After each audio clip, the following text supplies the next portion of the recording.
নমস্কার বন্ধুরা, আমার রান্নাঘরে আপনাদের সবাইকে স্বাগত। আজ আমার রান্নাঘরে সকালে দুধ জাল দিতে গেলাম, দেখলাম দুধটা কেটে গেল।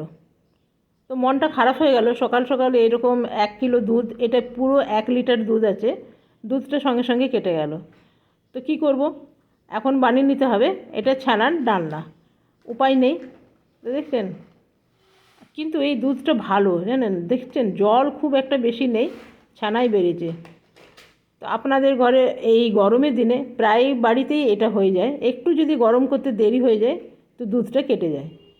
তো চলুন এটাকে এবারে একটা স্ট্রেনারে দিয়ে জলটাকে ছেঁকে নেব।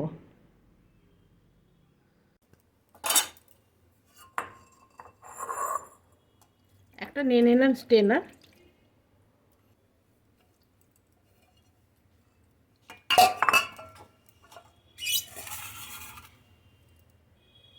তখন যতটা জল পারে এর মধ্যে পড়ে যাবে।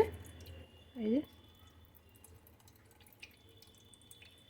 খুব বেশি না চিপলেও চলবে, এমনি হাতে করে যতটা পারেন একটু চিপে দিতে হবে।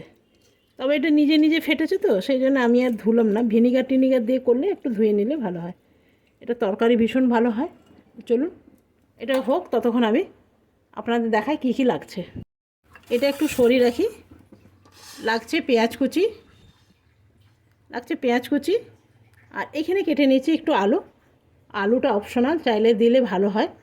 আর কেটে নেব একটা টমেটো। আর মশলার মধ্যে একটু গরম মশলা লাগবে।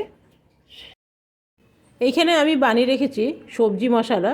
এইখানে ধনে আছে, জিরে আছে, গরম মশলা আছে, মৌরি আছে, আবার অল্প স্বল্প আমি রাঁধুনিও দিয়েছি। তবে আপনারা চাইলে প্রত্যেকটাই আলাদা আলাদাভাবে দিতে পারবেন, কোনো অসুবিধা নেই। আমি একসাথে বানিয়ে রেখে দিয়েছি। তো চলুন এরপরে রান্নাটা শুরু করি। এটা বানিয়ে কখনো দেখবেন, ভীষণ ভালো হয়। প্রথমে আমি একটু পেঁয়াজগুলো ভেজে নেব। এখানে বসিয়ে নিলাম কড়াই। এখানে দিয়ে দেবো তেল। আমি সরষের তেল দিয়ে বানাচ্ছি, খুব বেশি তেল দেবো না। এখানে 3 চামচের মতো তেল দিলাম। এখানে দিয়ে দেবো একটু জিরে। জিরে দিয়ে যে আলুগুলো রেখেছিলাম আমি, সেই আলুগুলো এখানে দিয়ে দেবো।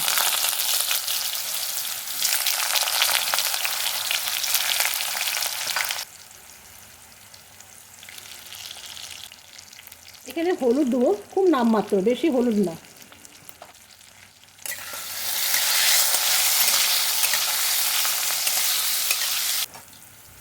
আলুগুলো বেশ ভালো রকম ভাজা হয়ে গেছে। এরপর দিয়ে দেবো পেঁয়াজ আর টমেটো।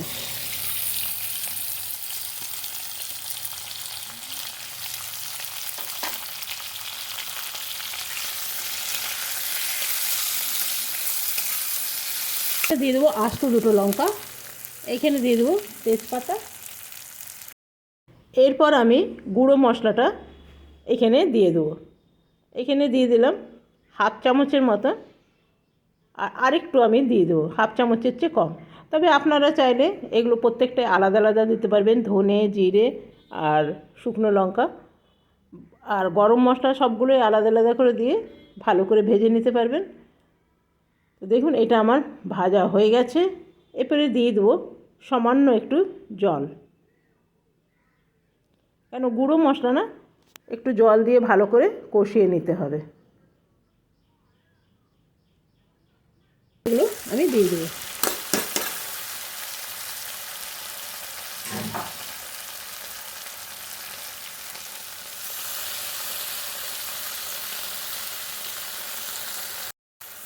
এরপরে এটা আস্তে আস্তে আমি পাল্টে দেবো।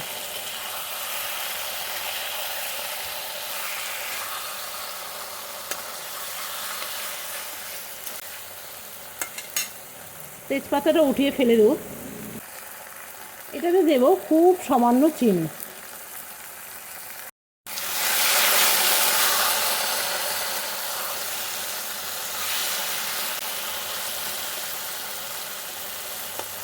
আলুগুলো একদম সেদ্ধ হয়ে গেছে।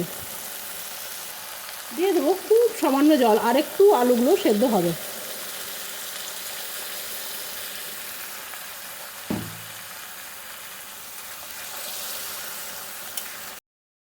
আমি এখানে আলু দিয়েছি, তবে আপনারা যদি ক্যাপসিকাম পছন্দ করেন তবে ক্যাপসিকাম এখানে দিতে পারবেন। ক্যাপসিকাম দিলে না ক্যাপসিকামের যে একটা গন্ধ আসে ভীষণ ভালো লাগে, পানিরের সাথে খুব ভালো যায়। তো দেখুন আলুগুলো সেদ্ধ হয়ে গেছে, আমার সেদ্ধ হয়ে গেছে এই যে। তো চলুন এটা আমি নামিয়ে নেবো। আর নামাবার আগে দেব ঘি, খুব সামান্য একটু ঘি দিতে হবে। পানিরের তরকারিতে একটু ঘি দিলে ভালোই লাগে না, তাই না? নামমাত্র, ব্যাস। গরমের দিনের কথাটা মাথায় রেখে করলে ঠিক আছে। তবে যেই আলুগুলো একটু সাইজ থেকে বড় সেগুলো না, সে সবই সেদ্ধ হয়ে গেছে।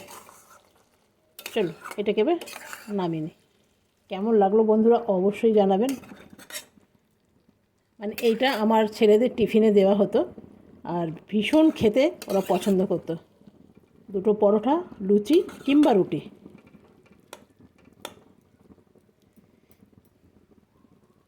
একটু আমি টেস্ট করে দেখে নিই।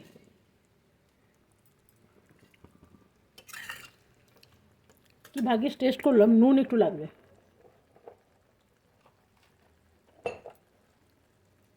অল্প একটু দেবো নুন।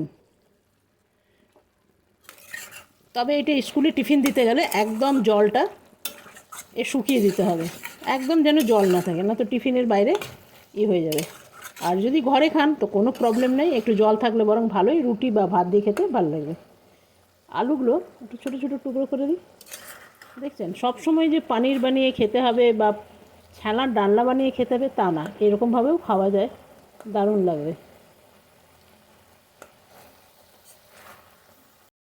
তবে কি বন্ধুরা জানেন তো, এটা যদি একটু ধনে পাতা থাকতো ভালো হতো। আমার কাছে একদম ধনে পাতা নেই। ধনে পাতা থাকলে একটু মন্দ হতো না। তবে এটা লাইটের কারণ না এরকম আসে, এটা দেখতে কালারটা ভীষণ সুন্দর এসছে। আমি আরেকটু কাছ থেকে আপনাদের দেখ, কালারটা ঠিক এই রকম এসছে, একটা অদ্ভুত সুন্দর গন্ধ এসছে।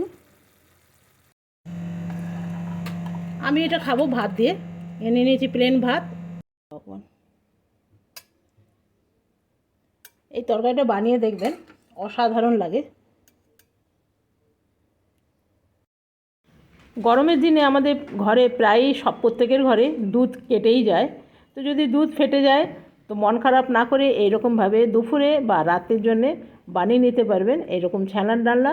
এটা রুটি দিয়ে খেতে যতটা ভালো লাগবে, ভাত দিয়ে খেতে ততটাই ভালো লাগে, কোনো অসুবিধা নেই। আর আমি এখানে নিয়ে নিয়েছি পাতলা মুসুরির ডাল আর ছানার ডালনা, আর সাথে নিয়ে নেব একটুখানি দই। টক দই যদি থাকে তো ভালোই লাগে গরমের দিনে, এই যে দই। তো চলুন আজকে আমি ভিডিওটা এইখানেই শেষ করব, কালকে আসবো আর আরও এক নতুন ভিডিও নিয়ে। আপনারা সকলে ভালো থাকবেন, সুস্থ থাকবেন। Thank you, bye by.